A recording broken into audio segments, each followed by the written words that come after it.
దుర్మార్గంగా కార్మికులు ఎన్నో పోరాటాల ద్వారా సాధించుకున్న కార్మిక హక్కులను 44 కోట్లుగా ఉన్న వాటిని ఈరోజు 4 కోట్లుగా మరి సవరిస్తూ ఈరోజు 8 గంటల పని విధానాన్ని 12 గంటలు చేస్తూ ఉంది.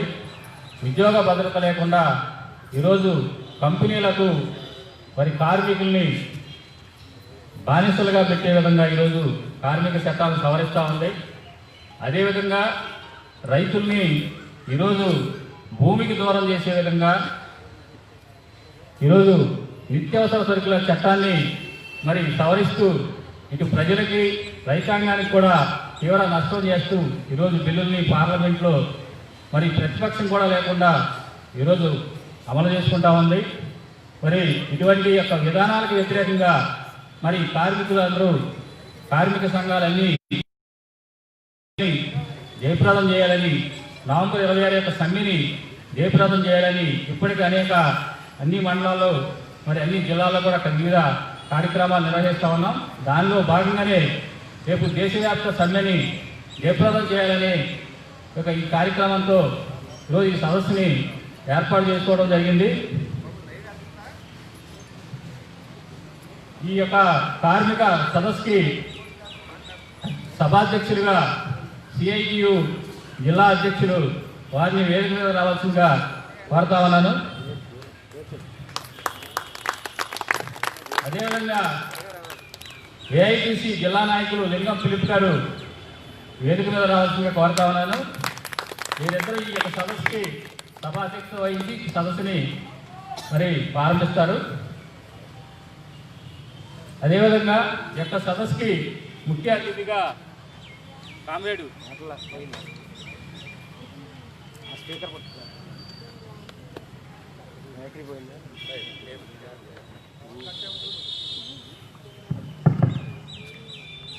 ఈ సదస్సుకి ముఖ్య అతిథిగా సిఐటియు జిల్లా ప్రధాన కార్యదర్శి కామ్రేడ్ గఫూర్ గారు వచ్చి ఉన్నారు. వారిని వేదిక మీద రావాల్సిందిగా కోరుతా ఉన్నాం. రాష్ట్ర కార్యదర్శి గారు సిఐటియు రాష్ట్ర కార్యదర్శి గారు గఫూర్ గారిని వేదిక మీద రావాల్సిందిగా కోరుతా ఉన్నాం.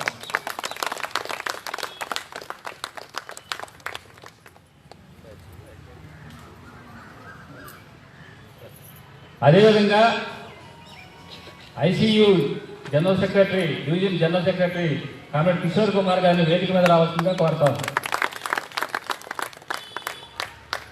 అదేవిధంగా ఏఎఫ్టియు న్యూ రాష్ట్ర నాయకులు సుధాకర్ గారిని వేదిక మీద రావాల్సిందిగా కోరుతాం. అదేవిధంగా బిఎస్ఎన్ఎల్ ఎంప్లాయీస్ యూనియన్ నాయకులు బసవ పున్నయ్య గారిని వేదిక మీద రావాల్సిందిగా కోరుతాం.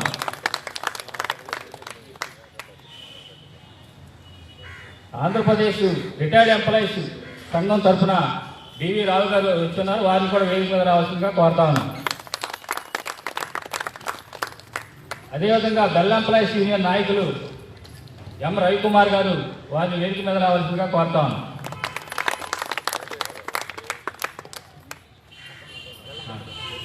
అదేవిధంగా పట్టణ ఏఐటిసి నాయకులు కోటేశ్వరరావు గారిని వేదిక మీద రావాల్సిందిగా కోరుతా ఉన్నాను.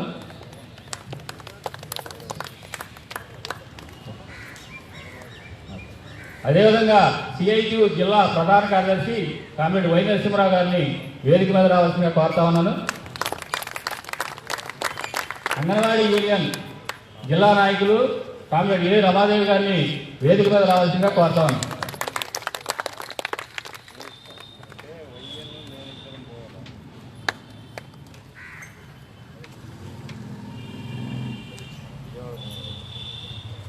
ఇంకా రైల్వే యూనియన్ నుంచి అదేవిధంగా పోస్టల్ యూనియన్ నుంచి బ్యాంక్ యూనియన్ నుంచి కూడా రావాల్సి ఉంది. వారిని రాగానే వేదికకి పిలుస్తాం. ఈ కార్యక్రమాన్ని అధ్యక్షులు ఈ కార్యక్రమాన్ని ప్రారంభించవలసిందిగా కోరుతా ఉన్నాం. కామ్రేడ్స్ అందరికీ ఆహ్వానం పలుకుతున్నాం. అలాగే మన వేదిక మీద ఉన్న సిఐటియు రాష్ట్ర ప్రధాన కార్యదర్శి గారు కపూర్ గారు, ఏఐటిసి నాయకులు, ఏఐఎఫ్టియు నాయకులు, ఎల్ఐసి, బిఎస్ఎన్ఎల్, సిఐటియు జిల్లా ప్రధాన కార్యదర్శి, బెల్ కంపెనీ, ఇంకా మనం ఆహ్వానించాలని ఉన్నారు. రైల్వే యూనియన్ వాళ్ళు వస్తామన్నారు. పోస్టల్ డిపార్ట్మెంట్ వాళ్ళు కూడా పిలిచాము. ఏపీ ఎన్జిఓస్ని కూడా ఈ సదస్సుకి మద్దతు తెలియజేయడానికి రమ్మని అడిగాము, వాళ్ళు కూడా వస్తామన్నారు. అయితే లేట్ అవుతుంది కాబట్టి మనం ఈ యొక్క సదస్సుని ప్రారంభించుకుందాం. కరోనా వచ్చిన తర్వాత ఓపెన్ మీటింగు మనం జరుపుకుంటున్నాం. అంటే 7 నెలలకి ఇంతవరకు అందరం ఎవరిళ్లలోనే వాళ్లే ఉండి మాస్కులు పెట్టుకొని శానిటైజర్ పెట్టుకొని వైరస్ నివారణ కోసం ప్రయత్నం చేశాం. ఈ కాలంలో ప్రభుత్వం మూకుమ్మడిగా దాడి ప్రారంభించింది. వీళ్ళంతా ఇళ్లలోనే ఉంటున్నారు, ఎవరూ బయటకు రావట్లేదులే, మనం చేయాల్సినవన్నీ చేసేసుకోవచ్చు అని చెప్పేసి మొదలెట్టి ఉన్న చట్టాలని కుదించేయటం, ప్రభుత్వ రంగ సంస్థల్ని మూసేయటం ఇట్లాంటివన్నీ ప్రారంభించేసింది. మరి కష్టాల్లో ఉన్న ప్రజల్ని ఆదుకోండి. ప్రతి కుటుంబానికి మనం కార్మికులకు ఉద్యోగుల సమస్యలే కాదు, మొత్తం ప్రజానికం సమస్యలు కూడా ఎక్స్పోజ్ చేస్తున్నాం. ఈ సందర్భంగా రైతులు, కూలీలు, ఈ సమస్యలన్నీ అయినా కానీ ప్రభుత్వం ఆదుకోకపోగా ఈ కాలంలో ప్రజల మీద పెద్ద దాడి చేసి ఉన్న చట్టాలు నిర్వీర్యం చేసే పని చేస్తుంది. కొన్ని ఎవరికి దోసిపెడుతున్నాయంటే బాగా డబ్బున్నవాడు దోసిపెడుతుంది. అంటే సంపద సృష్టికర్తలు పెట్టుబడిదారులని చెప్తున్నాడు మోడీ గారు. సంపద సృష్టికర్తలు కార్మికులు అని మనం చెప్తున్నాం. కాబట్టి ఆయన దృష్టిలో పెట్టుబడిదారులు కాబట్టి ఆడ దోసి పెడుతున్నాడు. కాదయ్యా, కార్మికులు సంపద సృష్టికర్తలు అని చెప్పేసి మాకు చేయాలి అని చెప్పేసి మనం ఇప్పుడు పోరాటం చేస్తున్నాం. నవంబర్ 26వ తారీఖున దేశవ్యాప్తంగా 10 కేంద్ర కార్మిక సంఘాలు సార్వత్రిక సమ్మెకు పిలిపించినాయి. మరి కరోనా ఉన్నా సరే ఆ నిబంధనలు పాటిస్తూ ప్రభుత్వం చేసే ఈ విధానాలకు వ్యతిరేకంగా మనం పోరాటం చేయాల్సిన అవసరం ఉంది. అందుకని ఈ సదస్సు ఏర్పాటు చేసాం. 26వ తారీఖున పెద్ద ఎత్తున ర్యాలీ కూడా చేయాల్సిన అవసరం ఉంది. క్షేత్రస్థాయి వరకు కేంద్ర ప్రభుత్వం అవలంబిస్తున్న విధానాల్ని కింద వరకు మనం తీసుకెళ్ళి ప్రజలకు అర్థమయ్యేటట్టుగా చెప్పాలి. ఎందుకంటే ఆయన ఎక్కిన కానించి ప్రజలకు చేసిందేమీ లేదు. ప్రజల దగ్గర నుంచి ఇబ్బందులు పెట్టి కష్టాలు పనిచేసి చేసిందే తప్ప. అందుకనే మన ఈ యొక్క సదస్సుకి ముఖ్య అతిథిగా విచ్చేసిన సిఐటియు రాష్ట్ర ప్రధాన కార్యదర్శి గారు, మాజీ ఎమ్మెల్యే గారు కపూర్ గారిని ముందుగా మాట్లాడాల్సిందిగా కోరుతున్నాం.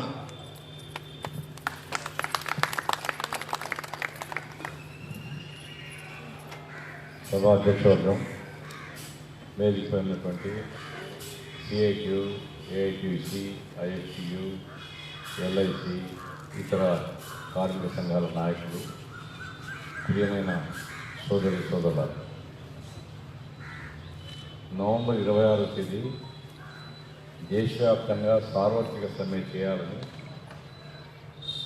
దేశంలో ఉండేటువంటి అన్ని ప్రధాన కార్మిక సంఘాలు, బీజేపీకి తానే అంటే తందానా అని భజన చేసేటువంటి ఒక బిఎంఎస్ సంఘం తప్ప కార్మిక సంఘాలు అన్నీ కలిసి ఇంట్లో సిఐటియు, ఏఐటితో పాటుగా ఐఎన్టీసీ, హెచ్ఎంఎస్, 40 ఇండస్ట్రియల్ ఫెడరేషన్, పారిశ్రామిక ఫెడరేషన్లు ఉన్నాయి. ఏ దానికి అనుబంధం కాకుండా వాటి సంస్థ వరకు పనిచేస్తున్నటువంటి సంస్థ 40 ఇండస్ట్రియల్ ఫెడరేషన్స్ కూడా ఈ సమ్మెలో భాగస్వామ్యం ఉంటాయి. ఎందుకు ఈ రకమైనటువంటి ఐక్యత కార్మికవర్గంలో వచ్చింది? ఎందుకు కార్మికవర్గం ఈ కరోనా కాలంలో సమ్మెకి పోవాల్సి వచ్చింది? మే నెల నుంచి ప్రారంభించాం మేము సిఐటిగా.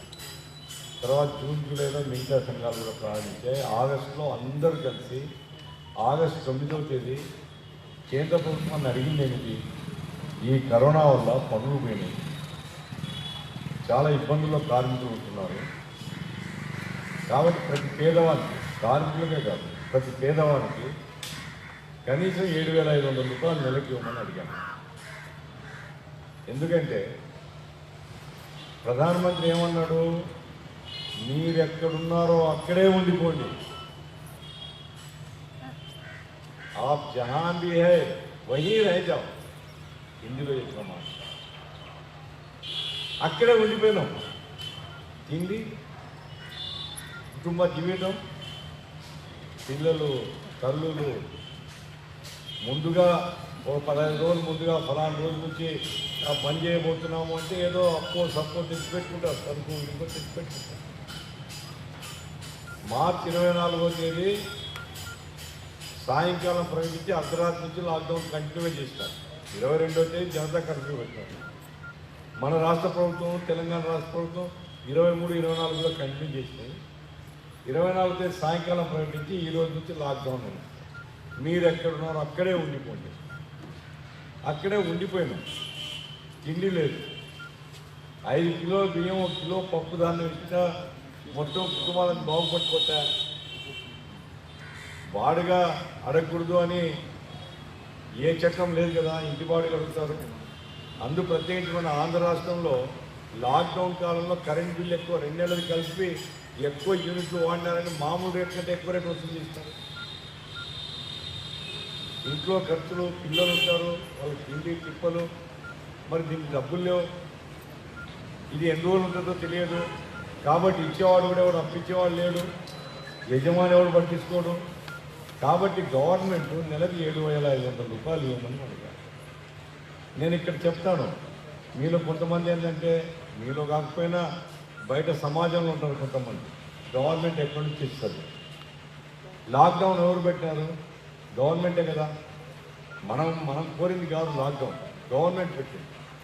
గవర్నమెంట్ ఎప్పుడైతే ప్రజల్ని కదలేకుండా చేసిందో, ప్రజలకు అవసరమైనటువంటి ఏర్పాటు చేయాల్సిన బాధ్యత కూడా గవర్నమెంట్.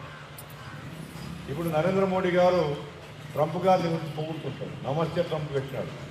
నమస్తే ట్రంప్ లక్షలాది మంది జనాన్ని తీసుకుని వచ్చి అహ్మదాబాద్లో అడుగడుగున ఆయన కౌగులించుకోవడం, ఆయనకు స్వాగతం చెప్పడం, ఇంకా ఆయన పొగిడి అలసిపోయినాడు. అమెరికాలో లాక్డౌన్ పెట్టిన కాలానికి సంబంధించి అమెరికా ప్రభుత్వం ప్రతి పౌరుడికి, కుటుంబానికి కాదు, ప్రతి పౌరుడికి $1,200 ఇచ్చింది. 1,200 ఇంటూ 70-75 లెక్కేసుకోండి, సుమారు 90,000 రూపాయలు వస్తాయి. చిన్నపిల్లలకు $600 ఇచ్చారు. ఇది గూగుల్ మ్యాప్ నేను చెప్పడం కాదు, మీరు ఎవరైనా గూగుల్ పోయి కొట్టి యుఎస్లో ఏం సహాయం చేసినారో అని అడగండి. కరోనా కాలంలో గూగుల్ వచ్చేస్తుంది. $1,200 అమెరికా ప్రభుత్వం ప్రతి పౌరుడికి, అంటే కుటుంబంలో 3-4 ఉంటే 4,90,000 అనుకుంటే 2-3 లక్షల రూపాయలు ఆ కుటుంబానికి వచ్చాయి. కాబట్టి ఇబ్బంది లేదు. బయటికి పోవద్దు, బయటికి పోకపోయినా కుటుంబం చెందిన అడుగుతారు. బ్రిటన్ గవర్నమెంట్ ఏం చెప్పిందంటే, మొత్తం బ్రిటన్ దేశంలో ఉండేటువంటి ప్రభుత్వ ఉద్యోగులు కానీ, ప్రైవేట్ ఉద్యోగులు కానీ, కార్మికులు కానీ, మీరు పని మానుకొని ఇళ్ళ దగ్గర ఉంటున్నారు కాబట్టి గవర్నమెంట్ బాధ్యత ప్రతి ఒక్కరి జీతంలో నుంచి 80% జీతాన్ని గవర్నమెంట్ చెల్లిస్తాం మేము అని అనౌన్స్ చేసి చెల్లించారు. ఆ రకంగా నీకు జీతం వచ్చేసినప్పుడు నీకేం బాధ లేదు. ఇంట్లో ఉంటే జీతం వచ్చింది కాబట్టి లాక్డౌన్లో ఉన్నావు నువ్వు. బ్రిటన్లో బాధపడలేదు. జపాన్లో, స్పెయిన్లో, ఇటలీలో, ఫ్రాన్స్లో, అన్ని దేశాల్లో కూడా ప్రభుత్వాలు లక్షల కోట్ల రూపాయలు లేదా లక్షల కోట్ల డాలర్లు ఖర్చు పెట్టి దేశంలో ఉండేటువంటి ప్రతి కుటుంబానికి లాక్డౌన్ కాలంలో ఆదుకున్నాయి. చైనాలో మొట్టమొదటి లాక్డౌన్ పెట్టినారు. వుహాన్లో మొదట ఈ వైరస్ వచ్చింది. లాక్డౌన్ పెట్టిన చైనాలో ఒక్కొక్క మనిషికి, కుటుంబానికి కాదు మనిషికి ₹1,00,000 విలువ చేసే క్యాష్ వోచర్ ఇచ్చారు. క్యాష్ వోచర్ అంటే అది దుకాణంలో పోయి నువ్వు డబ్బుగా ఇచ్చేసేయచ్చు. ఒక్కొక్కరు 1,00,000. ఎంతమంది కుటుంబం ఉండేది 2,00,000. కాబట్టి చైనాలో ప్రజలకు కష్టం లేదు, అమెరికాలో ప్రజలకు కష్టం లేదు, బ్రిటన్లో ప్రజలకు కష్టం లేదు. లాక్డౌన్ పెట్టే కాలంలో కూడా ఏ ఒక్కరు ఇబ్బంది పడలేదు. దౌర్భాగ్యం, భారతదేశంలో ప్రభుత్వం 5 కిలోల బియ్యము, 1 కిలో శనగపప్పు ఇచ్చేసి చేతులు కడుతుంది. దానికి ఒక పెద్ద కార్యక్రమం అనౌన్స్ చేసింది నిర్మలా సీతారామన్, ప్రధానమంత్రి గరీబ్ కళ్యాణ యోజన. గరీబ్ కళ్యాణం అంటే ఏమిటి? గరీబ్ యొక్క సంక్షేమం, పేదవాళ్ళ సంక్షేమ పథకం, ప్రధానమంత్రి పేరు. ఏం చెప్పారు దాంట్లో? మీ ప్రావిడెంట్ ఫండ్ మీ లెక్కలో ఉంటే, మీ బ్యాంక్ అకౌంట్లో ఉంటే మేము పెన్షన్ ఇస్తాం, మీ అకౌంట్ నుంచి డబ్బులు తీసుకొని మీరు ఖర్చు పెట్టాం. అది నా అకౌంట్లో నేను డబ్బులు తీసుకోవడం నాకేం సహాయం చేసినట్లు? అది గవర్నమెంట్ అకౌంట్ నుంచి డబ్బులు ఇస్తే సహాయం చేసినట్టు. మీ అకౌంట్లో డబ్బులు ఉంటే మీరు తీసుకోండి, అకౌంట్లో డబ్బులు లేకపోతే మేమేం చేయాలి? రెండవది ఏం చెప్పింది, భవన నిర్మాణ కార్మికుల డబ్బులు 30,000 కోట్లు ఉన్నాయి. ఈ 30,000 కోట్లు రాష్ట్ర ప్రభుత్వాలు తీసుకొని వాళ్ళ సంక్షేమానికి ఖర్చు పెట్టారు. ఆంధ్ర రాష్ట్రంలో ₹1 ఇవ్వలే. ఇచ్చింది ఢిల్లీ, కేరళ, కర్ణాటక, తమిళనాడు. తమిళనాడులో 2,000 లెక్క ఇచ్చారు, కర్ణాటకలో 5,000 ఇచ్చారు, కేరళ 5,000 ఇచ్చింది, ఢిల్లీ 5,000 ఇచ్చింది. మిగతా రాష్ట్రాలు ఇవ్వలేదు. నువ్వు ప్రకటన చేసిన తర్వాత ఇప్పించే బాధ్యత కేంద్ర ప్రభుత్వానే కదా. మన రాష్ట్రంలో 1,200 కోట్లు ఉన్నాయి. ఈ 1,200 కోట్ల రూపాయలు కనుక ఒక్కొక్క కుటుంబానికి 5,000 లెక్క పంచినా కానీ 20 లక్షల కుటుంబాలకు సహాయం చేయొచ్చు. కనీసం కష్టాల్లో ఒక 5,000 వచ్చిన ఆ కార్మికులకు ఎంతో ఉపయోగపడుతుంది కదా. ₹1 గవర్నమెంట్ ఇవ్వలేదు జగన్మోహన్ రెడ్డి గారు. కాబట్టి ప్రపంచంలో మిగతా దేశాలు చేసిన సహాయం నేను చెప్పాను తండ్రి. ఇదేం రహస్యంగా నేనేదో కనిపెట్టి చెప్పింది కాదు.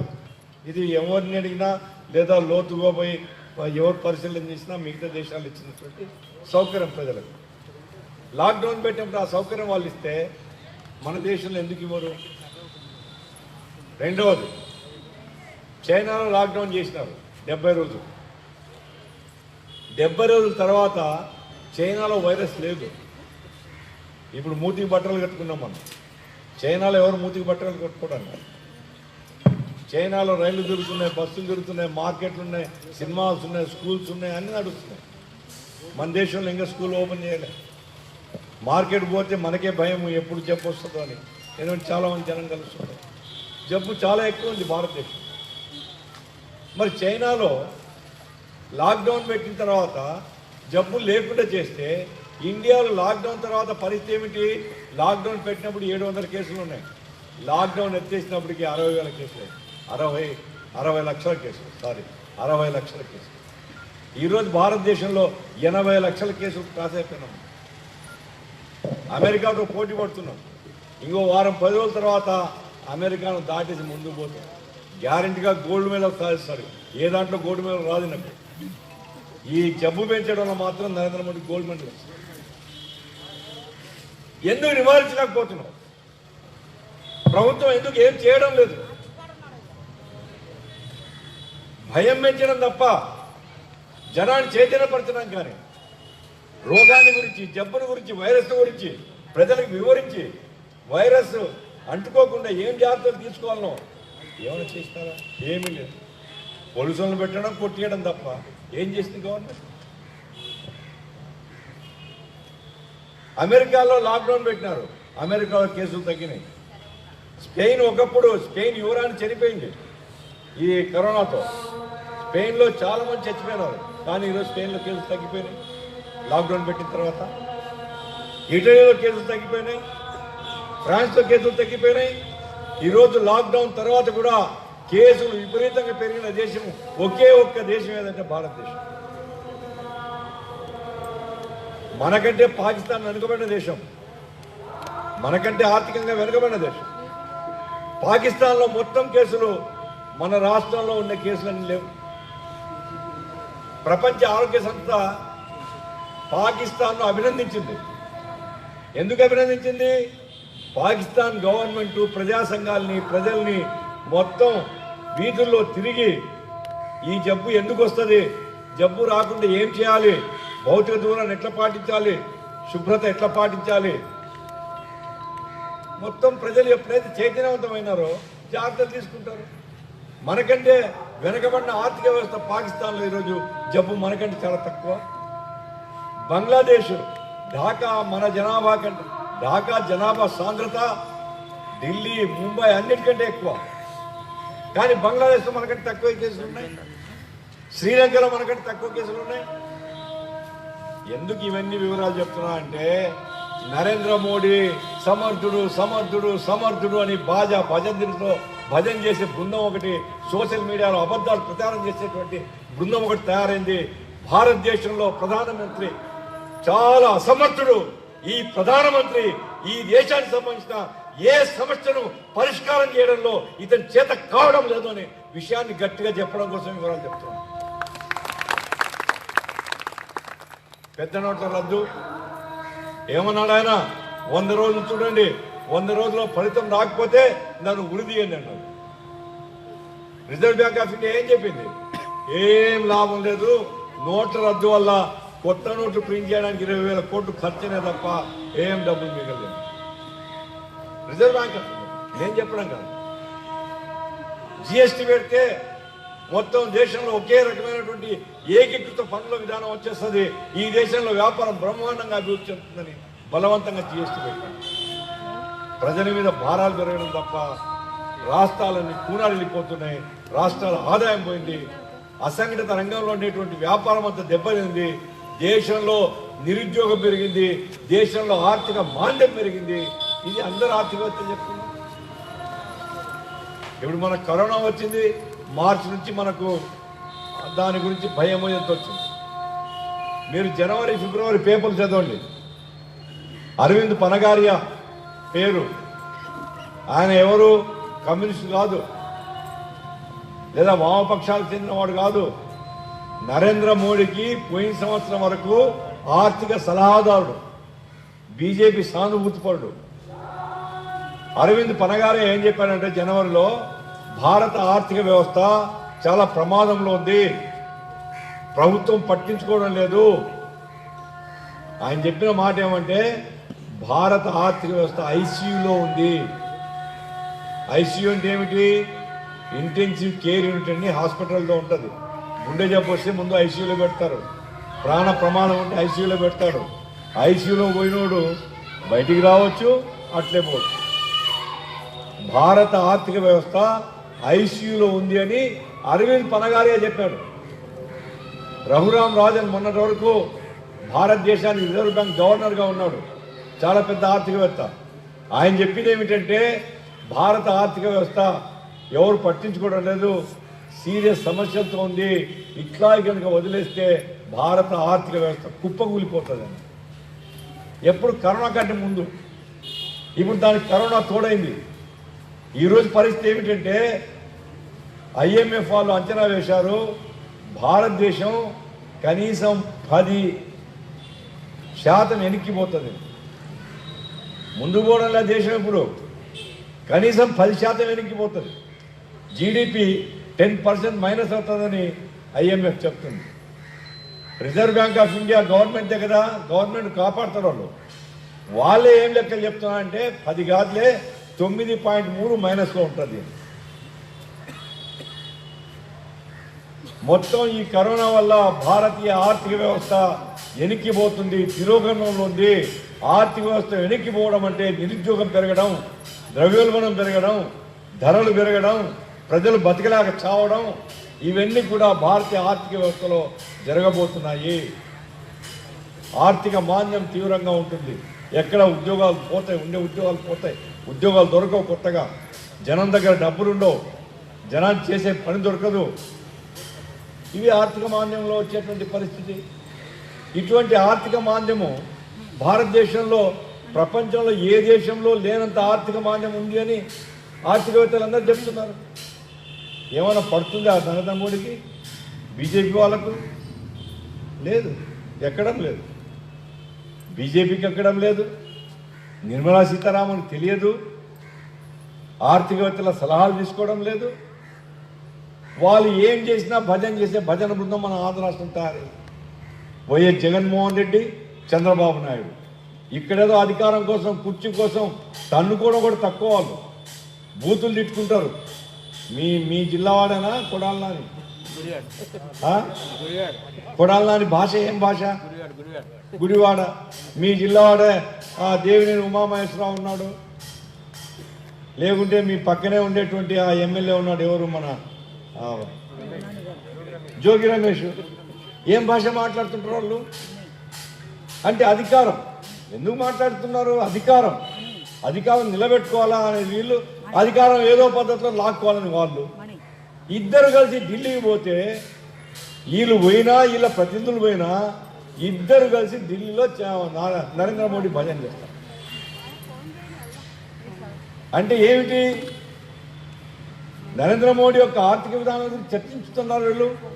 నరేంద్ర మోడీ ఏం చేసినా కరెక్ట్, నరేంద్ర మోడీ ఏం చేసినా కరెక్ట్. నరేంద్ర మోడీ జిందాబాద్, ఇద్దరు చంద్రబాబు నాయుడు ఈయన. అదే తాళాలు కొట్టారు కదా, ఆ తాళాలు కొట్టేది ఇత్తడి తాళాలు కంచు తాళాలు ఇట్లా చేసుకుంటారు కదా, బాగా శబ్దం వచ్చే తాళాలు చేసుకుంటారు. నరేంద్ర మోడీ వినేటట్టు తాళం కొట్టేస్తారు. కాబట్టి ఈరోజు భారతదేశం యొక్క ఆర్థిక వ్యవస్థ ప్రమాదంలో ఉంది, నిరుద్యోగం పెరుగుతుంది. చరిత్రలో ఎన్నడూ లేని నిరుద్యోగం ఇప్పుడు భారతదేశంలో ఉంది. ఈ పరిస్థితుల్లో యుద్ధం కరోనా మీద చేయడం లేదు నరేంద్ర మోడీ. కరోనా మీద యుద్ధం చేస్తే దేశానికి మంచి జరుగుతుంది. కరోనా ముందు చేతులు ఎత్తేసినారు కాబట్టి ఈరోజు ప్రపంచంలో అతి వేగంగా కరోనా పెరుగుతుంది భారతదేశంలో. ఇప్పుడు యుద్ధం ఎవరి మీద అంటే మన మీద, బడుగు జీవుల మీద, కార్మికుల మీద, కష్టజీవుల మీద. మొన్న పార్లమెంట్లో ఒక లేబర్ కోడ్ ఎంతమంది ఆమోదించారు, మొన్న 3 లేబర్ కోడ్లు పెట్టారు. ఆ 3 లేబర్ కోడ్లో అంటే కార్మిక చట్టం, లేబర్ కోడ్ అంటే మొత్తం దాన్నంతా సమీకరించి ఒక చోట కూర్చడం, స్మృతి. ఆ లేబర్ కోడ్లో ఈ 4 అంతకుముందు చేసిన 1 ఇప్పుడు 3 చేసేసి 4 లేబర్ కోడ్లు చేసి 40 కార్మిక చట్టాలు రద్దు చేస్తారని చాలా కాలంగా చెప్తున్నాము. మిగతా రోజుల్లో జనం ఆందోళన చేస్తారు, జనం అడ్డుకుంటారు. ఇప్పుడు కరోనా, ఎవరు బయటికి రానికి లేదు, బయటకు వస్తే కేసులు పెట్టవచ్చు, బయటకు వస్తే పోలీసులతో కొట్టవచ్చు. కాబట్టి కరోనా కాలంలో మన భవిష్యత్తుకు సంబంధించి కార్మికుల యొక్క భవిష్యత్తు, కార్మిక సంఘాల యొక్క భవిష్యత్తు, వాళ్ళ హక్కులు, ఇవన్నీ కనీసం వాళ్ళతోనే మాట్లాడతారా, కార్మిక సంఘాలతోనే మాట్లాడతారా? కార్మిక సంఘాలతో మాట్లాడలే. లేదు పార్లమెంట్లో చర్చకు పెట్టి అయ్యా ఈ ఉద్దేశంతో మేము చట్టాలు మారుస్తున్నాం అని చెప్తే ప్రతిపక్షాలైనా దాన్ని విమర్శిస్తే ప్రతిపక్షాలు సమాధానం చెప్పి ఇది అన్యాయము, ఇది న్యాయం అనే చర్చన జరుగుతుంది, మనం తెలుసుకోవచ్చు. మొన్న 3 లేబర్ కోడ్లు ఏమి చర్చనే లేదు. పార్లమెంట్లో బిల్లు ప్రవేశపెట్టినారు, ఓటింగ్కి పెట్టినారు, మెజార్టీ ఉంది, పాస్ అనేస్తారు. ఇప్పుడు 4 లేబర్ కోడ్లు పాస్ అయిపోయినాయి, 40 కార్మిక చట్టాలు రద్దయిపోతున్నాయి ఇంకో 15 రోజులు. ఎందుకంటే రూల్స్ తయారు చేయాలి. రూల్స్ తయారు చేస్తే ప్రెసిడెంట్ ముద్ర వేసి ఫలానా తేదీ నుంచి కొత్త చట్టం వచ్చేస్తుంది. ఏమిటి కొత్త చట్టము, పాత చట్టం ఏంటి తగాదా ఇది? ఇప్పుడు ఇక్కడ కూర్చున్నాం విషసర్పం ఏదైనా వచ్చిందనుకోండి, మనం ఏం చేస్తాం? లేచి పరిగెత్తాం కదా. ఎందుకు? అది కాటేస్తే దానికి కూరలు ఉన్నాయి, ఆ కూరలతో కాటేస్తే విషం ఎక్కితే మనం చచ్చిపోతాం, అంతే కదా. కాబట్టి విష జంతువుకు దూరంగా ఉంటాం. ఇప్పుడు కార్మిక చట్టాలకు కూడా కూరలు ఉన్నాయి. మనం బ్రిటిష్ వారి కాలం నుంచి కొట్లాడుతూ వచ్చాం. కార్మిక చట్టాల్లో కనీసం కొన్నైనా ఎగ్జిక్యూటివ్ చట్టాలు తయారు చేసుకున్నాం. ప్రావిడెంట్ ఫండ్ ఇవ్వాలా, ప్రావిడెంట్ ఫండ్ కట్టకపోతే యజమాని మీద కేసు పెట్టవచ్చు. ఈఎస్ఐ కట్టకపోతే యజమాని మీద కేసు పెట్టవచ్చు. నీకు జీతం నెల తర్వాత జీతం ఇవ్వాలా, జీతం ఇవ్వకపోతే జీతానికి 10 రెట్లు ఫైన్ వేయచ్చు. ఏ ఆరోపణ లేకుండా, ఏ తప్పు చేయకుండా వర్కర్ని తొలగించకూడదు. తొలగిస్తే పాత జీతంతో సహా తిరిగి పనిలో పెట్టుకోవాలి. ఇవన్నీ చట్టాల్లో ఉండే కూరలు. ఈ కూరలన్నీ పీకేస్తాం.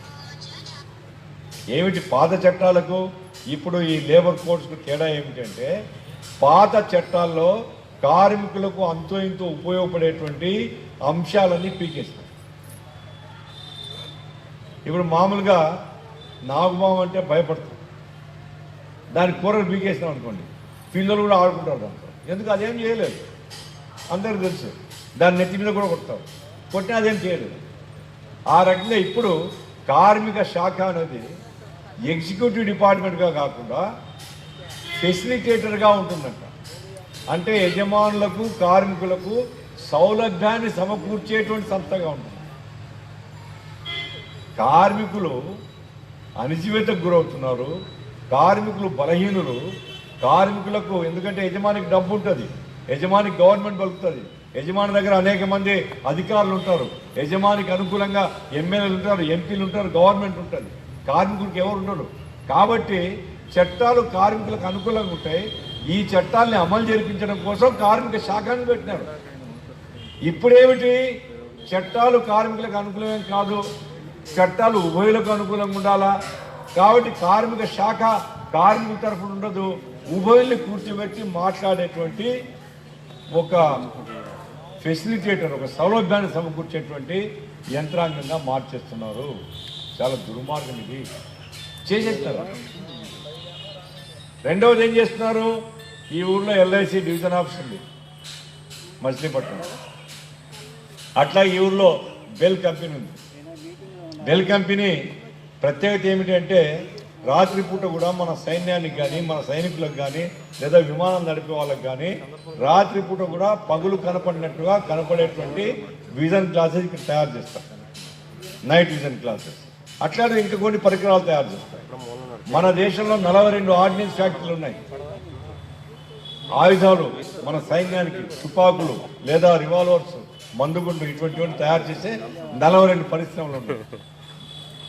ఈడ మచిలీపట్నంలో పెద్ద రైల్వే స్టేషన్ ఉంది, ఇక్కడ నుంచి ముంబైకి కూడా రైళ్లు పోతాయి. ఇప్పుడు నరేంద్ర మోడీ కరోనాను ఉపయోగించుకొని రైళ్లను ప్రైవేటైజ్ చేస్తున్నారు. ఈ బెల్లాంటి కంపెనీలన్నింటినీ అమ్మేస్తున్నాడు. ఎల్ఐసి బ్యాంకులు ఇవి కూడా రాబోయే కాలంలో అమ్మేస్తామని చెప్తున్నారు. విదేశీ పెట్టుబడిదారుల ద్వారా లేదా ఈ దేశంలోనే పెట్టుబడిదారుల ద్వారా మీరు రండి, ఇవన్నీ మీవే, మీకేం కావాలంటే అది కొనుక్కోండి, వాటాలు మేము అమ్ముతున్నాం, ఈ వాటాలు కొనుక్కోండి, క్రమంగా స్వాధీనం చేసుకోండి.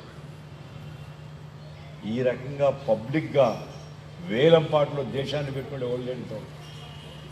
ఈరోజు నరేంద్ర మోడీ ఆత్మ నిర్భరత పేరు కూడా ఆత్మ నిర్భరత ప్యాకేజ్ అని 20 లక్షల కోట్లు మేము ఇస్తున్నామని ఆ సందర్భంగా ఆయన చేసిన ప్రకటన ఏంటంటే ఈ దేశంలో ఉండేటువంటి సర్వ పరిశ్రమల్ని, ప్రభుత్వ రంగానికి సంబంధించినటువంటి ఆర్థిక సంస్థల్ని భూమి మీదనే కాదు భూగర్భంలో ఉండే సంపద.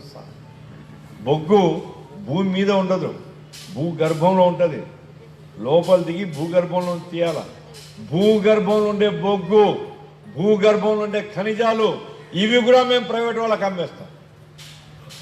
ఈ దేశం పైన ఉండేటువంటి భూమి మీదే కాదు భూగర్భంలో ఉండేదాన్ని కూడా అమ్మేయటం మీరు కొనుక్కోండి అనేసి విదేశీయుల కాళ్ళ ముందు పెడుతున్నాడు. చూస్తాను ఇంతకంటే దుర్మార్గం. కాబట్టి విచ్చలవిడి ప్రైవేటీకరణ.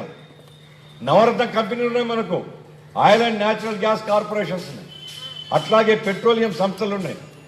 ఎల్ఐసి బంగారు గుడ్లు ఒక గుడ్డు పెట్టడం కాదు, గంటకు ఒక గుడ్డు పెడితే దాని రుణం తెచ్చుకోలేము మనం.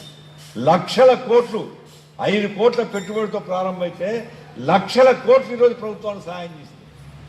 అట్లాంటి ఎల్ఐసిని కూడా మేము ప్రైవేటైజ్ చేస్తాం, బ్యాంకుల్ని ప్రైవేటైజ్ చేస్తాం. విశాఖపట్నంలో ఈరోజు చూడండి, నేను చెప్పేది ఆధారాలు కావాలంటే ఈరోజు అన్ని పత్రికలు చూడండి. Jaganmohan Reddy POSCO company chairman, వాడు సౌత్ కొరియా నుంచి వచ్చినాడు, ఇద్దరు కలిసి కూర్చొని ఉండే ఫోటో అన్ని పేపర్లు వచ్చింది. పోస్కో కంపెనీ వాడు పెట్టుబడి పెడతాడు. ఎక్కడ పెట్టుబడి పెడతాడు? పోస్కో కంపెనీ విశాఖ ఉక్కు ఫ్యాక్టరీ పక్కన విశాఖ ఉక్కు స్థలంలో ఇంకో ఉక్కు ఫ్యాక్టరీ పెడతానంట. వాని ఉక్కు ఫ్యాక్టరీ తయారైన తర్వాత ఆ ఉక్కు ఫ్యాక్టరీ ఈ ఉక్కు ఫ్యాక్టరీ జాయింట్గా వాడి నాయకత్వం నడుస్తుంది. అంటే విశాఖ ఉక్కు, ఆంధ్రుల హక్కు ప్రాణత్యాగం చేశాం మనం. మన ప్రజలు పోరాడి సాధించుకున్నారు. విశాఖ ఉక్కు రాబోయే కాలంలో సంవత్సరం కావచ్చు, 2 సంవత్సరాలు, 3 సంవత్సరాలు కావచ్చు, 2-3 సంవత్సరాల తర్వాత పోస్కో ఉక్కు మారుతుంది, విశాఖ ఉక్కుగా ఉండదు. ఈరోజే పేపర్లో మీరు చూడండి, బీజేపీ వాళ్ళతో కలిసి వచ్చినాడు, జగన్మోహన్తో వచ్చి రైల్వేల్ని 151 మార్గాల్ని ప్రైవేటైజ్ చేస్తుంది. ఇవే రైలు పట్టాలు ఉంటాయి. రైలు పట్టాలు వాళ్ళు ఏమే యజమానులు, ప్రైవేట్ వాళ్ళు. ఇదే రైలు పట్టాలు ఉంటాయి, ఇవే కరెంట్ తీగలు ఉంటాయి, ఇవే స్టేషన్లు ఉంటాయి. రైలు పెట్టెలు మాత్రం వాడు తెచ్చుకుంటారు, ఛార్జీ మాత్రం ఈ ఛార్జీ, వాన్ ఛార్జీ వేరు. మీరు రైల్వే టికెట్ కొంటే 47% సబ్సిడీ ఇస్తున్నామని ఉంటుంది దాంట్లో. ప్రైవేట్ వాడు సబ్సిడీ ఎందుకు ఇస్తారు? కాబట్టి 3 రేటు ఉంటుంది అక్కడ ఛార్జీ. అవి ఇప్పుడు చేస్తున్నాం. ఇప్పుడు కరెంట్ ఉంది, ఇంటికి కరెంట్ తక్కువ రేటుకి ఇస్తున్నాం మనం, ఎందుకంటే గవర్నమెంట్ కంపెనీ కాబట్టి. అట్లాగే వ్యవసాయానికి ఉచితంగా ఇస్తున్నాం. ప్రైవేట్ వాడు ఎవడన్నా విద్యుత్ తయారు చేసినా ఆ విద్యుత్ ట్రాన్స్కోకి అమ్మాల్సిందే. ట్రాన్స్కో డిస్కౌంట్ల ద్వారా రైతులకు ఉచితంగా, ఇండ్లకు తక్కువ రేటుకు, వ్యాపారానికి ఎక్కువ రేటుకు, పరిశ్రమలకు ఇంకొంచెం రేటుకు ఎక్కువ ఉంటుంది. ఇప్పుడు నరేంద్ర మోడీ చట్టం మొన్న చేసినాడు.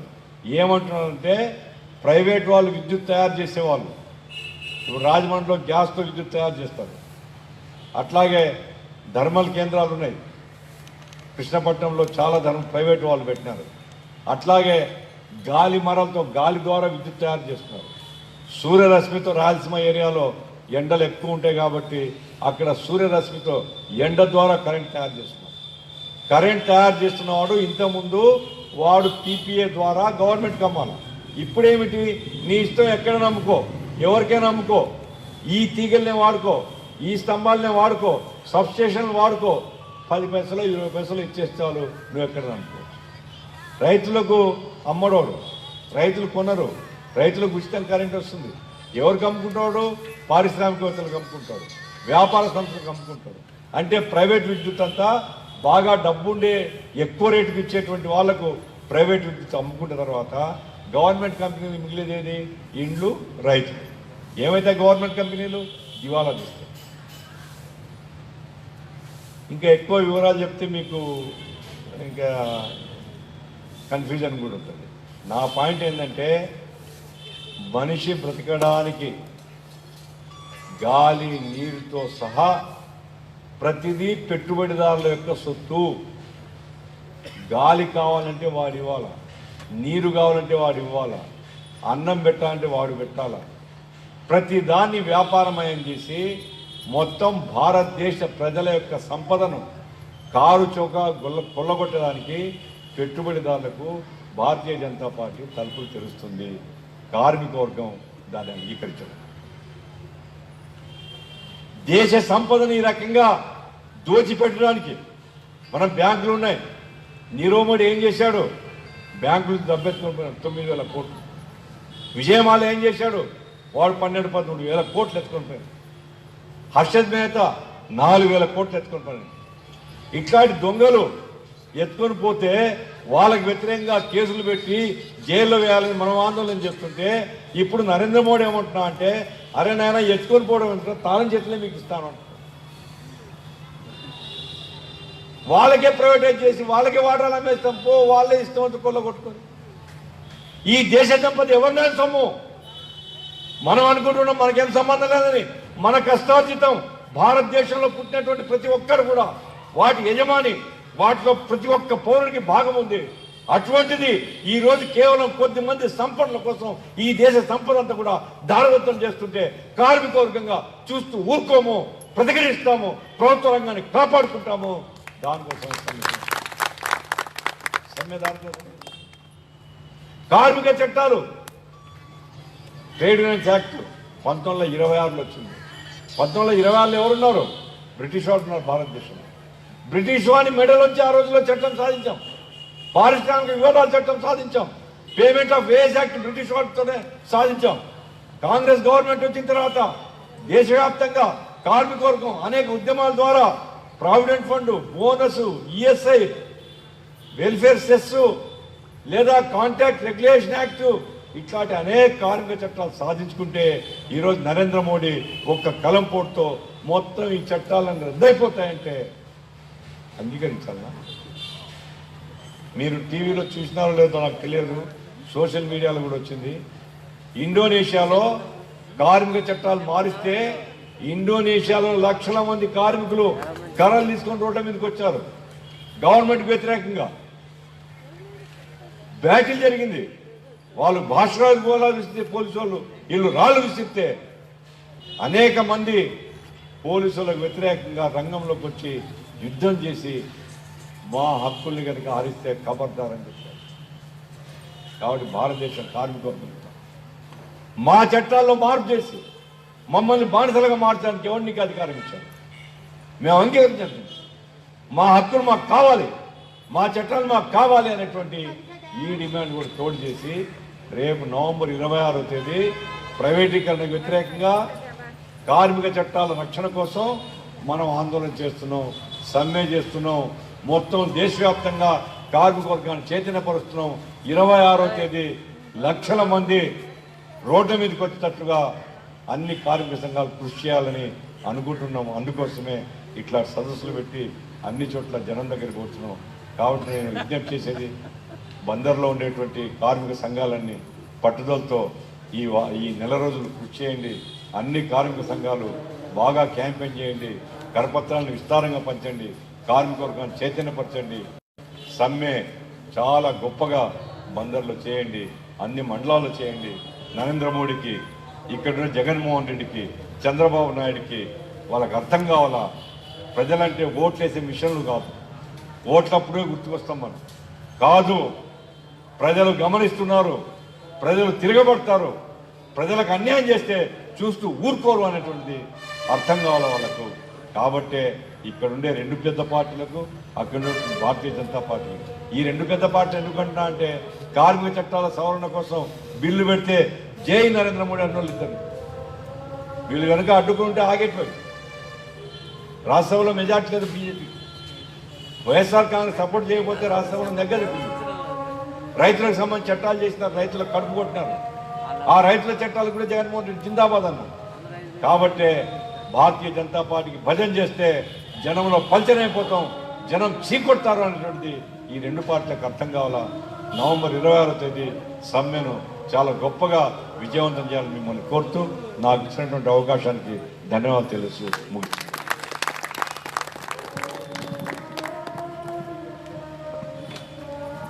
కపూర్ గారికి ధన్యవాదాలు. ఇప్పుడు ఏఐటీసీ జిల్లా నాయకులు లింగం ఫిలిప్ గారు మాట్లాడతారు. 2-3 ఉన్నారు, వేదిక మీద ఉన్నవాడు అందరూ మాట్లాడరు, ఎందుకంటే భయం వేస్తున్నట్టు. తక్కువ మందే 2-3 మాట్లాడతారు. ముగించుకుందాం తక్కువ టైంలో.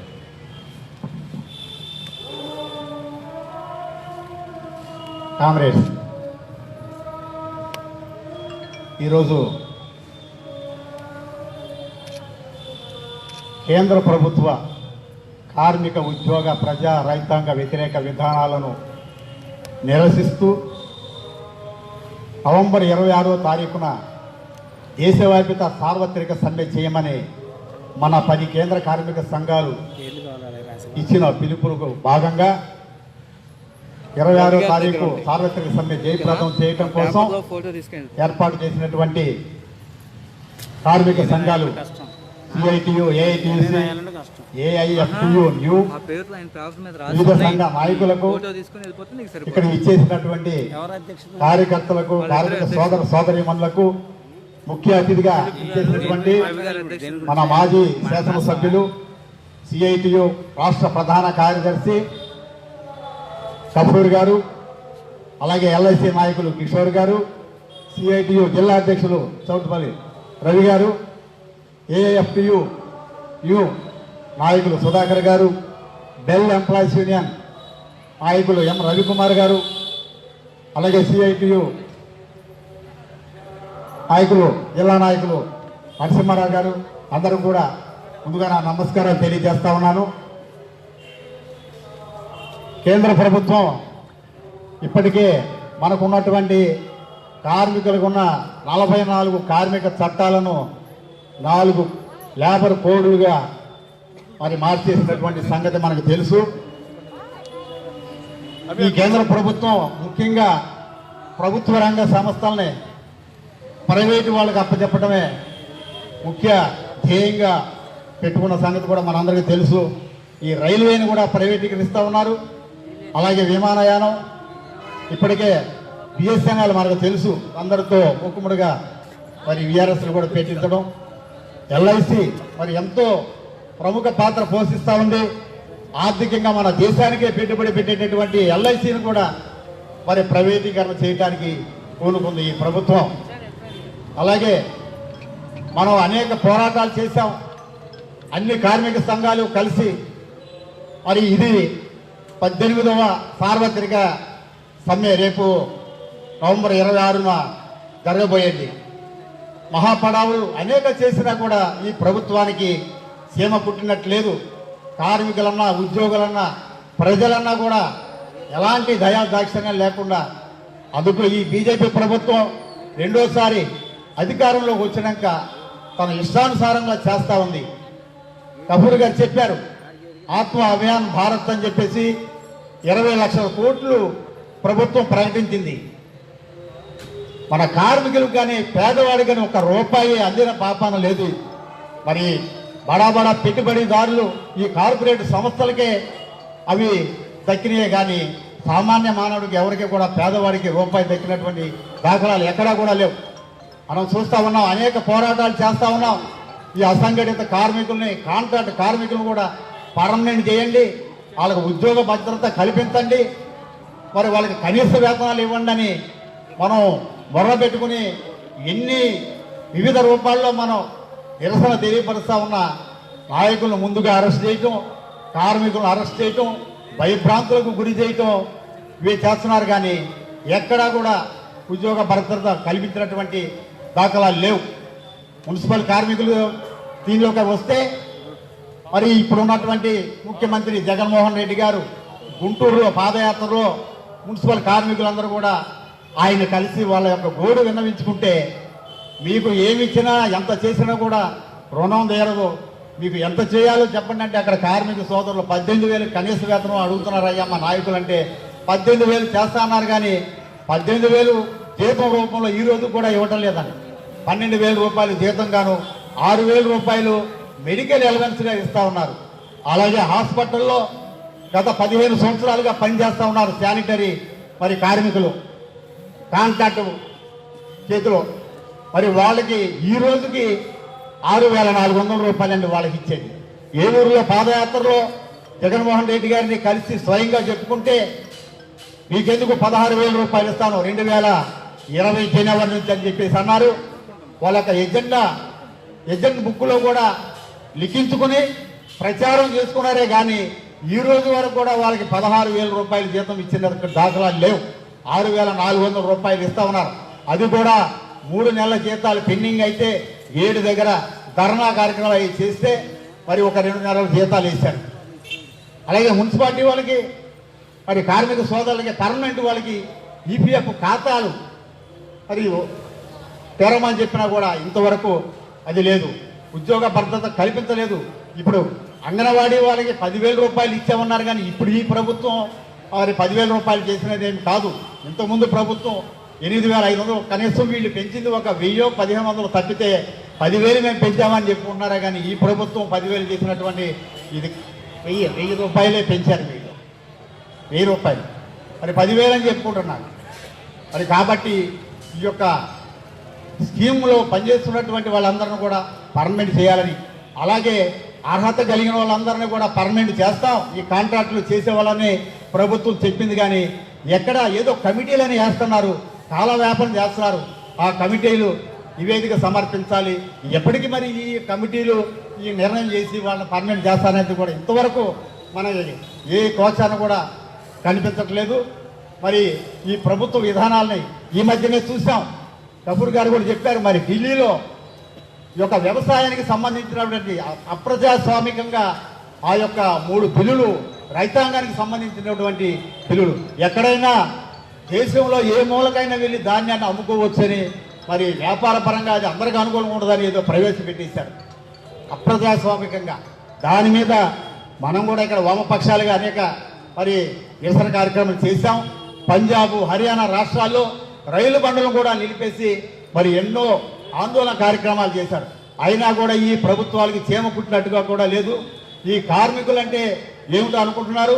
రేపు నవంబర్ 26వ తారీఖున ఈ సార్వత్రిక సమ్మె రోజున మనం లక్షలాదిగా మనం పాల్గొని మనకి ఎల్ఐసి మరి ఉద్యోగులు, వివిధ ఉద్యోగ సంఘాలు కూడా మనకి పూర్తి సహకారం అందిస్తాయి.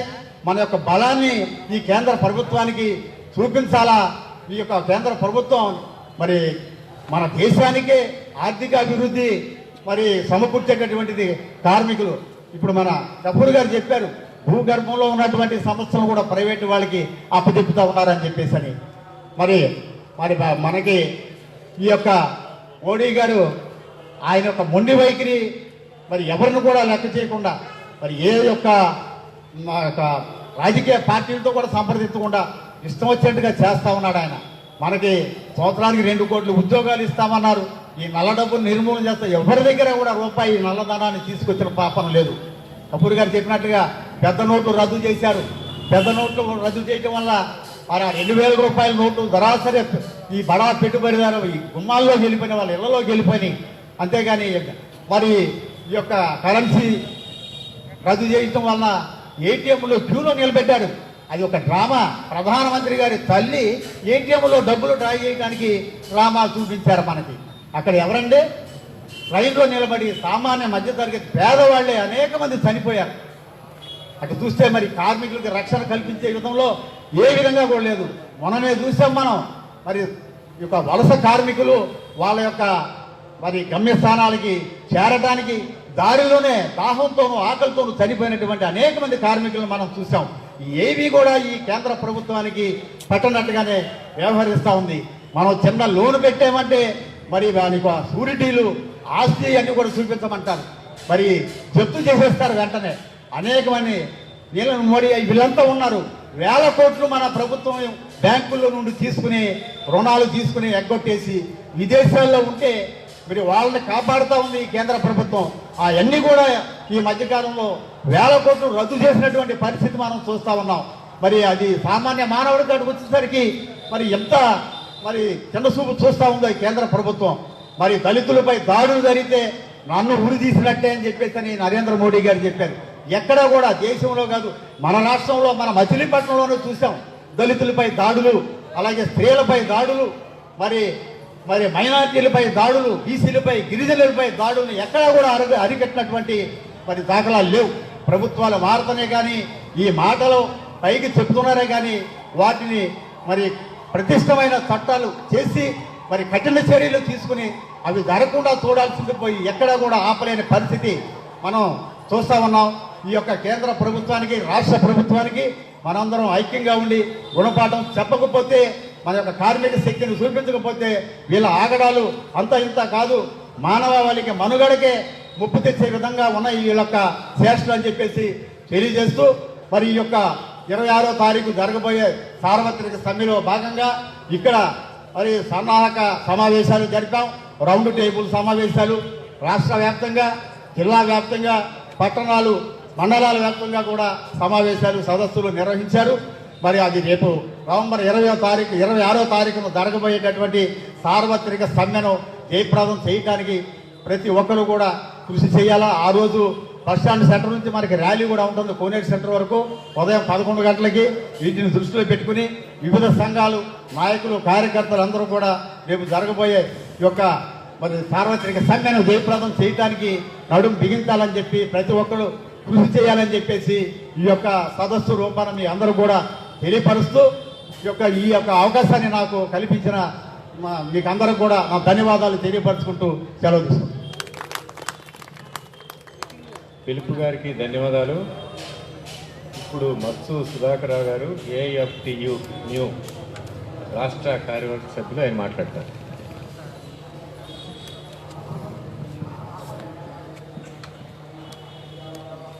కామ్రేడ్స్, వేదిక మీద ఉన్నటువంటి పెద్దలు, వేదిక ముందున్నటువంటి మిత్రులందరికీ కూడా ముందుగా ఏఐఎఫ్టియు న్యూ తరఫున విప్లవ అభినందనలు తెలియజేస్తూ ఇవాళ ఇక్కడ సదస్సు నిర్వహించడానికి గల ప్రధానమైనటువంటి కారణంతో పాటు అత్యవసరమైనటువంటి ఒక పరిస్థితిని కూడా పాలకులు కల్పించారు. ఇప్పటివరకు చెప్పుకున్నటువంటి చట్టాల సవరణ వెనకాల ఉన్నటువంటి అనేక విషయాలు మన ముందుకు వచ్చినాయి.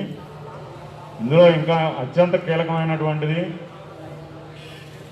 కనీసం కార్మికులు పనిచేస్తున్నటువంటి ప్రదేశాల్లో ఒక యూనియన్ని ఏర్పాటు చేసుకుని వాళ్ళ సమస్యల మీద యాజమాన్యంతోనో ప్రభుత్వంతోనో సంప్రదించడానికో వాళ్ళ సమస్యలని చర్చించడం కోసమో లేకుంటే కార్మికులకు దక్కాల్సినటువంటి కనీసపాటి హక్కుల పట్ల చైతన్యపరచడం కోసమో ఒక నాయకత్వాన్ని ఎంచుకునేటటువంటి అవకాశాన్ని కూడా ఈ పాలకులు ఒక పథకం ప్రకారమే కాలు రాస్తున్నారు. ఇప్పటి వరకు చట్టాల సవరణ జరిగిందనేది చెప్పుకుంటూ వచ్చాము. అవి ఏ రూపంలో జరిగినాయి ఏంటనేది కూడా దీని వెనకాల ఉన్నటువంటి మౌలికమైనటువంటి సామ్రాజ్యవాద బహుళజాతి కంపెనీల యొక్క ఆదాయాన్ని పెంచడం కోసం, వాళ్ళకి ఇక్కడ ఉన్నటువంటి కార్మికుల్ని వాళ్ళ శ్రమని అత్యంత కారు చౌకగా కట్టబెట్టడం కోసం, తద్వారా వ్యక్తిగత పార్టీలకి లేకుంటే వాళ్ళ అధికారాలను సుస్థిరం చేసుకోవడం కోసం వ్యవహరిస్తున్నటువంటి పరిస్థితి. మన భారతదేశం వ్యవసాయం మీద ఆధారపడి ఉన్నటువంటి దేశం. ప్రభుత్వ లెక్కల ప్రకారమే 170% మంది వ్యవసాయం మీద ఆధారపడి జీవనం కొనసాగిస్తున్నటువంటి పరిస్థితి. దీన్ని గత 15-20 సంవత్సరాల నుంచి ఒక పథకం ప్రకారమే సంక్షోభంలోకి క్రమంగా నెడుతూ, ఒకవైపున పరిశ్రమల పేరు మీద, కారిడార్ల పేరు మీద, పోర్టుల పేరు మీద సాగవుతున్నటువంటి అన్ని రకాల అవకాశాలు ఉన్నటువంటి భూముల్ని లాక్కుంటూ, ఇంకొక వైపున బలవంతంగా కూడా రైతాంగాన్ని ఆ భూముల నుంచి గెంటివేస్తూ, ఆ భూమి మీద ఆధారపడి జీవనం కొనసాగిస్తున్నటువంటి రైతాంగాన్ని, రైతు కూలీల్ని కూడా నగరాల్లోకి మళ్లీ వలస కార్మికులుగా చిత్రీకరించినటువంటి పరిస్థితి పాలక వర్గాల్లో ఉంది. గ్రామీణ ప్రాంతాల నుంచి పట్టణాల్లోకి వచ్చి ఆటో రంగంలోనూ, పారిశుద్ధ్య రంగంలోనూ, మెడికల్ రంగంలోనూ, ఇతర భవన నిర్మాణ కార్మికులుగాను జీవనం కొనసాగిస్తున్నటువంటి పరిస్థితి మన మచిలీపట్నంలో చూస్తున్నాం. మన చుట్టుపక్కల గ్రామాల్లో ఉన్నటువంటి ప్రాంతాల నుంచి బెంగళూరు, హైదరాబాదు తదితర ప్రాంతాలకి భవన నిర్మాణ కార్మికులుగాను, పూల తోటల దగ్గర కాపలాదారులుగాను, పెద్ద పెద్ద భవనాల నిర్మాణం జరుగుతుంటే వాటి దగ్గర వాచ్మెన్ల కింద వెళ్ళిపోయి అక్కడ కనీసపాటి గౌరవం కానీ, కనీసపాటి అవసరాలు కూడా తీరినటువంటి దౌర్భాగ్య పరిస్థితిలో జీవితాలను గడుపుతున్నటువంటి పరిస్థితి నేడే వ్యవసాయ రంగం మీద ఆధారపడి ఉన్నటువంటి రైతాంగానికి, రైతు కూలీలకి పాలక వర్గాలు తీసుకొచ్చి పెట్టారు. వ్యవసాయ రంగాన్ని సంక్షోభంలో నెట్టడం ఒక పథకం అయితే, దాన్ని కొనసాగింపుగా నగరాల్లోనూ పట్టణాల్లోనూ బహుజాతి కంపెనీలు పెట్టేటటువంటి పరిశ్రమలకి అత్యంత కారు చౌకగా కార్మికులను తరలించాలి.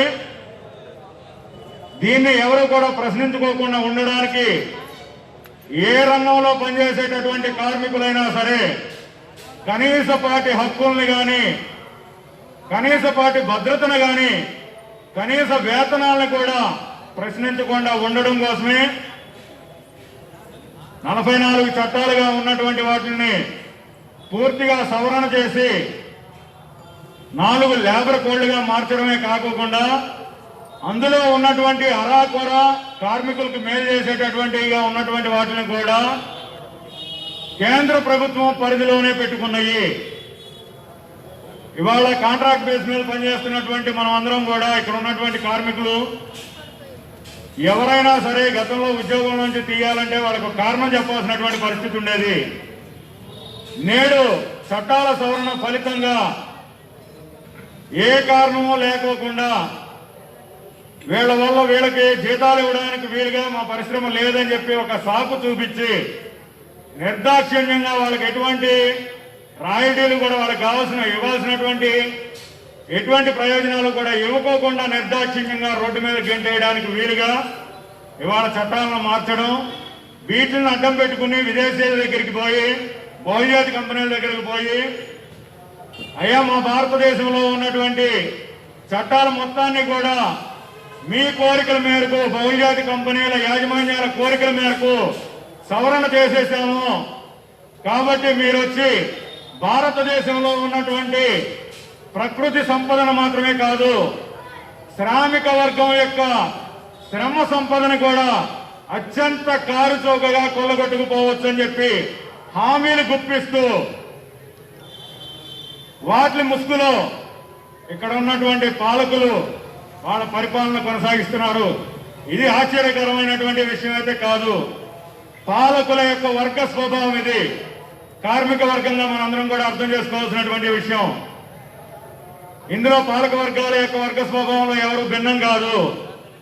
ఈ స్వభావాన్ని కార్మిక వర్గంగా ఇక్కడ ఉన్నటువంటి వేదిక మీద కానీ వేదిక ముందుగానే ఉన్నటువంటి కార్మిక వర్గం మొత్తం కూడా గమనికలోకి తీసుకుని కార్మిక కర్షక మైత్రితో బహుళజాతి కంపెనీలకు ఊడిగం చేయడమే ఏకైక లక్ష్యంగా పనిచేస్తున్నటువంటి పాలకుల విధానాలకు వ్యతిరేకంగా ఒక నిర్మాణపరమైనటువంటి కార్మిక వర్గ రాజకీయ చైతన్యంతో సంఘటిత బలంతో దోపిడీ వర్గ పాలనని సమూలంగా కూలదోసి ఆ స్థానంలో కార్మిక కర్షక మైత్రితో కార్మిక వర్గ రాజ్యం ఏర్పాటు నిర్మాణం తదనంతరం మాత్రమే మనం ఇప్పటి వరకు చర్చించుకున్నటువంటి సమస్యలన్నీ కూడా పరిష్కారం కాబడతాయి మినహాయిస్తే మరొక దగ్గర మార్గం లేదు. ఇది కష్టతరమైనటువంటిది, శ్రమతో కూడినటువంటిది, దీర్ఘకాలికమైనటువంటి విధానం అయినప్పటికీ ఇదే ఏకైక మార్గం మినహాయిస్తే మరొక దగ్గర మార్గం లేదు. దాన్ని కొనసాగిస్తూనే స్థానికంగా మనకు ఉన్నటువంటి సమస్యల్ని పరిష్కరించుకోవడం కోసం కళ్ల ముందు ఉన్నటువంటి దోపిడీ వర్గాలు చేస్తున్నటువంటి శ్రమ దోపిడీకి వ్యతిరేకంగా కనీసపాటి హక్కులనైనా సరే కాపాడుకోవడం కోసం అందరం కూడా విధుల్లోకి వచ్చి ఇవాళ కనీసం సమ్మె హక్కును కూడా కాలరాస్తున్నటువంటి పరిస్థితి. సమ్మె హక్కు కార్మికుల జన్మ హక్కు అని చెప్పి అనేక నినాదాలు ఇస్తూ అనేక తరాలుగా తరబడి కార్యక్రమాలు నిర్వహించినటువంటి పరిస్థితి కార్మిక వర్గ చరిత్రలో ఉంది.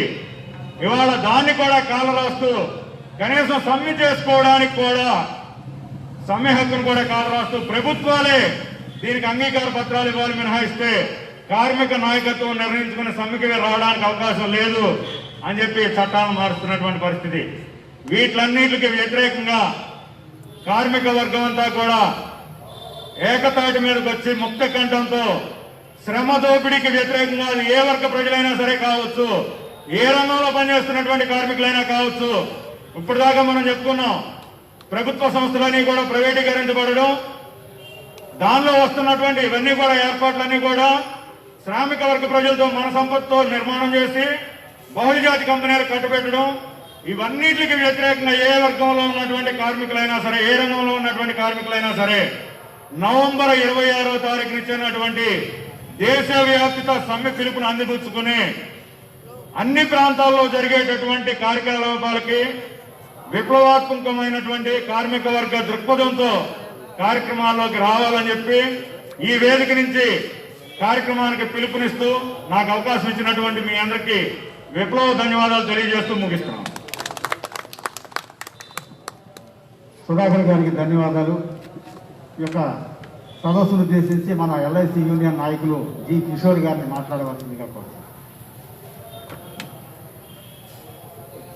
కామ్రేడ్స్, వేదిక మీద ఉన్నటువంటి వివిధ సంఘాల నాయకత్వానికి, ప్రెసిడియంకి, అలాగే ఇక్కడ వివిధ రంగాల నుంచి సంఘాల నుంచి వచ్చినటువంటి కామ్రేడ్స్ అందరికీ కూడా నమస్కారాలు. ఆల్రెడీ గఫూర్ గారు అలాగే ఇతర పెద్దలందరూ కూడా ఒక డైరెక్షన్ సెట్ చేశారు. దేశవ్యాప్తంగా జరుగుతున్నటువంటి ఈ సమ్మె చాలా చారిత్రాత్మకమైంది. అలాగే ఒకళ్ళ శక్తి సరిపోయే పరిస్థితుల్లో అందరం కలిసి సంఘటితంగా సమైక్యంగా కార్మికుల యొక్క శ్రామికుల యొక్క వాణిని వినిపించాల్సిన పరిస్థితి వచ్చింది.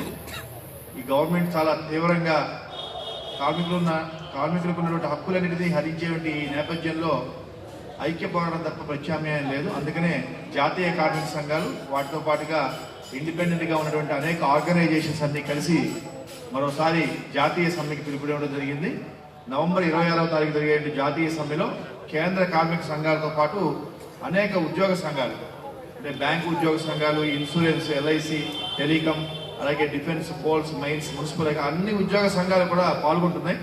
దాదాపు సంఘటిత అసంఘటిత రంగ కార్మికులందరూ కలిసి 20 కోట్ల మంది పైగా ఈ సమ్మెలో పాల్గొంటున్నారు. ఖచ్చితంగా ఈ సమ్మె కార్మిక వర్గ యొక్క పోరాటానికి, చైతన్యానికి పూర్తిగా నిలవాలని చెప్పి కూడా కోరుకుంటూ, ఈ సందర్భంగా నవంబర్ 26వ తారీఖు జరిగే సమ్మెను జయప్రదం చేయడం కోసం నిర్వహించే అన్ని కార్యక్రమాల్లో కూడా all India insurance employees association తప్పకుండా పాల్గొంటుందని, అలాగే ఐక్య పోరాటాన్ని బలపరచడానికి, ముందుకు తీసుకెళ్ళడానికి మా వంతు సహకారాన్ని తప్పకుండా అందిస్తామని చెప్పి కూడా మీ అందరికీ తెలియజేస్తూ సెలవు తీసుకుంటాం. Thank you Congress. కిషోర్ గారికి ధన్యవాదాలు. ఇప్పుడు మన సదస్సును ఉద్దేశించి అంగన్వాడీ జిల్లా నాయకులు రమాదేవి గారు మాట్లాడి వందన సమర్పణ చేయవలసిందిగా కోరుతున్నాం. ఈ సదస్సుకు చేసిన నాయకులకు, వివిధ సంఘాల నాయకులందరికీ హృదయపూర్వక నమస్కారాలు. Anganwadi, ASHA, mid day meals scheme వర్కర్స్గా పనిచేస్తున్నాము. 60 సంవత్సరాలు పనిచేసుకుని ఒట్టి చేతులతో ఇంటికి పంపిస్తున్నారు ఈ ప్రభుత్వాలు. మరి ఇంత సేవ చేసే ఈ స్కీమ్ వర్కర్స్కి కనీస వేతనం కూడా ఇవ్వలేని పరిస్థితిలో ఉన్నారు. కనీస వేతనం 21,000 ఇవ్వాలని, రిటైర్మెంట్ తర్వాత పెన్షన్తో కూడిన పెన్షన్ కూడా ఇవ్వాలని గవర్నమెంట్ అనేక విధాలుగా పోరాటాలు చేస్తున్నప్పటికీ కనీసం ఇచ్చే వేతనం కూడా ప్రతి నెలా ఇవ్వలేని పరిస్థితుల్లో ఇప్పుడు 45 సంవత్సరాలు ఐసీడీఎస్ స్థాపించి ఇప్పటికి కూడా తీసుకోలేని పరిస్థితుల్లో మేము ఉన్నాము. మా అర్బన్లో అయితే 12 నెలల నుంచి స్కూల్ రెంట్స్ లేక ఇచ్చే 11,000లో 4,000 రూపాయలు ఇంటద్దె కట్టుకుంటూ, కాకపోతే కరోనా టైంలో గ్యాస్ కానీ కూరగాయలు కానీ మా చేతికి పడనందుకు మేము సంతోషిస్తున్నాం. ఎందుకంటే వంట పని లేకోకుండా ఇంటికి ఇచ్చేస్తున్నాం కాబట్టి కొంత చాకిరి తగ్గింది, మా పని భారం తగ్గింది. అయినప్పటికీ స్కూల్స్ రెంట్ విషయంలో ఒక్కొక్కరు టెన్షన్ పడి అప్పులు చేసుకుని కట్టుకునే పరిస్థితుల్లో ఇప్పటికీ ఉన్నాము. కనుక ఏ ప్రభుత్వం వచ్చినా ఎవరిని న్యాయం చేసింది లేదు. మహిళలు అయ్యుండి ఆశ, అంగన్వాడీ, మిడ్ డే మీల్స్లో ఓన్లీ మహిళలమే ఉన్నాము. అయినప్పటికీ మహిళలకు కూడా న్యాయం చేయలేని ప్రభుత్వాలు ఏవీ రాలేదు. కనుక అన్ని సంఘాలతో కూడి నవంబర్ 26 జరిగే దేశవ్యాప్త సార్వత్రిక సమ్మెలో అందరం పాల్గొని కార్మిక వ్యతిరేక చట్టాలకు విరుద్ధంగా చేసే ప్రభుత్వాలని బుద్ధి చెప్పాలని, బందర్లో 300 పైన ఉన్నాం మా అంగన్వాడీ వర్కర్స్, హెల్పర్స్ అందరూ సమ్మె నోటీస్ ఇచ్చి అందరము జరిగే కార్యక్రమంలో పాల్గొని విజయవంతం చేస్తామని, అలాగే ఈరోజు సదస్సులో 24న బైక్ ర్యాలీ కూడా పెట్టారు. దానిలో కూడా మహిళలు అయినప్పటికీ ర్యాలీలో కూడా మేము కూడా ముందుకొచ్చి పాల్గొంటామని, ఈ ప్రభుత్వానికి బుద్ధి చెప్పడానికి మహిళలు కూడా రోడ్డు ఎక్కాల్సిన పరిస్థితి ఉందని తెలియజేయడానికి బైక్ ర్యాలీలో కూడా పాల్గొంటామని సభాముఖంగా తెలియజేస్తూ, ఈ జిల్లా సదస్సుకు విచ్చేసిన వివిధ సంఘాల నాయకులు, ఏఐటీసీ నాయకులకు, సిఐటియు నాయకులకు, ఏఎఫ్టీసీ న్యూ నాయకులు, వివిధ సంఘాల నుంచి విచ్చేసిన నాయకులందరికీ, BSNL, bell company union, LIC అన్ని 11 సంఘాల యూనియన్ నాయకులకు, సంఘాల్లో పనిచేసే అందరికీ కూడా హృదయపూర్వక అభినందనలు తెలియజేస్తూ, సార్వత్రిక సమ్మెను ప్రతి ఒక్కరూ జయప్రదం చేయాలని కోరుకుంటూ ఈ సమావేశాన్ని ఇంతటితో ముగిస్తున్నాం. దేశవ్యాప్తంగా జరుగుతున్న సార్వత్రిక సమ్మెను జయప్రదం చేయండి. నవంబర్ 26న దేశవ్యాప్తంగా జరుగుతున్న సార్వత్రిక సమ్మెను కాపాడుకుందాం. ప్రభుత్వ రంగ సంస్థలను కాపాడుకుందాం. ప్రభుత్వ రంగ సంస్థలను ఇవ్వాలి. ప్రతి కుటుంబానికి 7,500 రూపాయల నగదు, 10 కేజీల బియ్యం ఇవ్వాలి ప్రతి కుటుంబానికి 7,500 రూపాయల నగదు, 10 కేజీల బియ్యం. గుర్తించాలి స్కీమ్ వర్కర్లను ప్రభుత్వ ఉద్యోగులుగా. గుర్తించాలి స్కీమ్ వర్కర్లను ప్రభుత్వ ఉద్యోగులుగా. గుర్తించాలి స్కీమ్ వర్కర్లను ప్రభుత్వ ఉద్యోగులుగా. వర్ధిల్లాలి కార్మిక కర్షకుల ఐక్యత. వర్ధిల్లాలి కార్మిక కర్షకుల ఐక్యత. రద్దు చేయాలి సిపిఎస్ ను. రద్దు చేయాలి సిపిఎస్ ను. కొనసాగించాలి జిపిఎస్ ను. అరికట్టాలి దళితులు మైనార్టీలపై జరుగుతున్న దాడులను. కాపాడుకుందాం రాజ్యాంగాన్ని. కాపాడుకుందాం ప్రజాస్వామ్యాన్ని. కాపాడుకుందాం మత సామరస్యాన్ని. వర్ధిల్లాలి కేంద్ర కార్మిక సంఘాల ఐక్యత. వర్ధిల్లాలి కేంద్ర కార్మిక సంఘాల ఐక్యత. అందరికీ ధన్యవాదాలు.